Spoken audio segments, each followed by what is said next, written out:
Oil leak in the Gulf a threat to US-British relations, and was Boris Johnson right to hit back at US politicians' alleged anti-British rhetoric? The anti-British rhetoric, which appears to be coming from the President himself, saying he wouldn't have Tony Hayward working for him, and he wanted to find out who's asked to kick and all that. Jeremy Hunt, are you a bit dismayed about the way Anglo-American relationships are working out over this?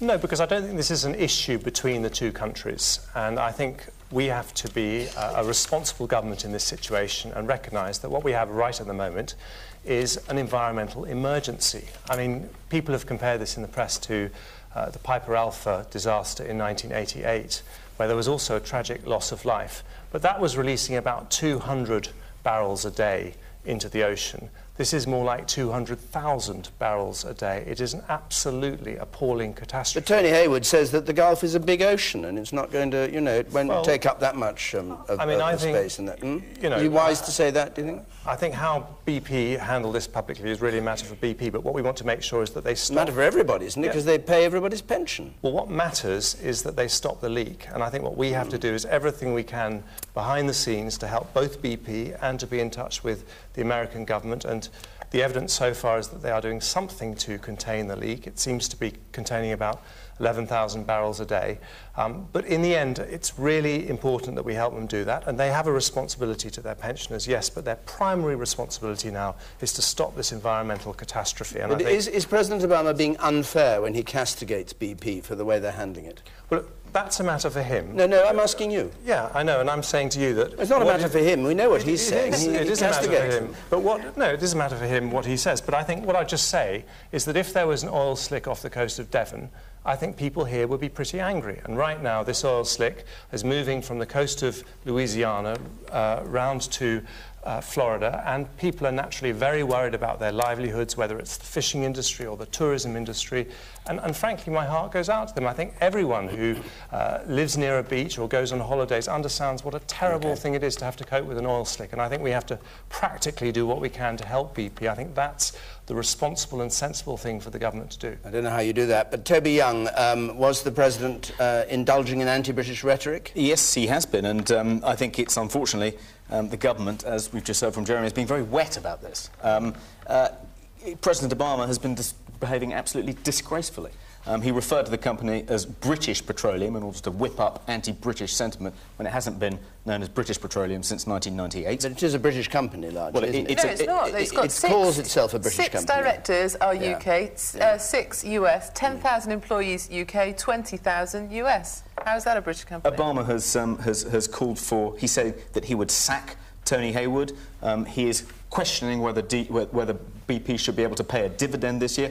Bear in mind that the people who will suffer if BP doesn't pay a dividend are British pensioners. When President Obama talks about keeping a boot on the throat of BP, BP doesn't stand for British Petroleum, it stands for British pensioners, because 1 in every £6 paid out in dividends to British pension funds is from BP. This week, President Obama said that he wants to find out whose arse he wants to kick. Well, if President Obama wants to have a lesson in kicking arse, I suggest he tunes in on Saturday evening to watch England play the USA, where Wayne Rooney, Steven Gerrard, Emil Heskey, Aaron Lennon will give him a lesson in how to kick some arse. The man up there on the second row from the back, with spectacles. Yes, sir. I'm just wondering, with the President, with all this rhetoric he's saying about punishing the BP executives for what they've done, will he now accept that he's got to send the Americans back to Bhopal to face some justice for what they done with their chemical leak over there? He's just saying double standards. Because they were all acquitted. Some may approve. I think the point about double standards is important, because actually 8,000 people died in Bhopal, and the US refused to extradite the American head of Union Carbide, and it's taken 25 years for them to even get the case heard in India.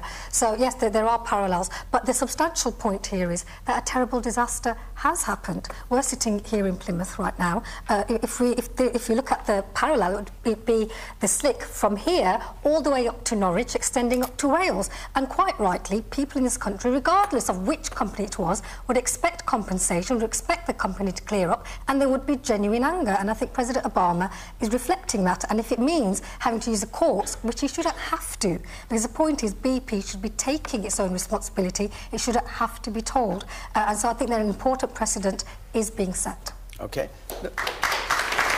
You say in the blue shirt there, in the bright blue shirt. Yes. I believe that we should go across there with our help teams, like a natural disaster in the world being earthquakes and that. We should go with all our help, and we should go over there and help them. Okay. And the man there with the beard.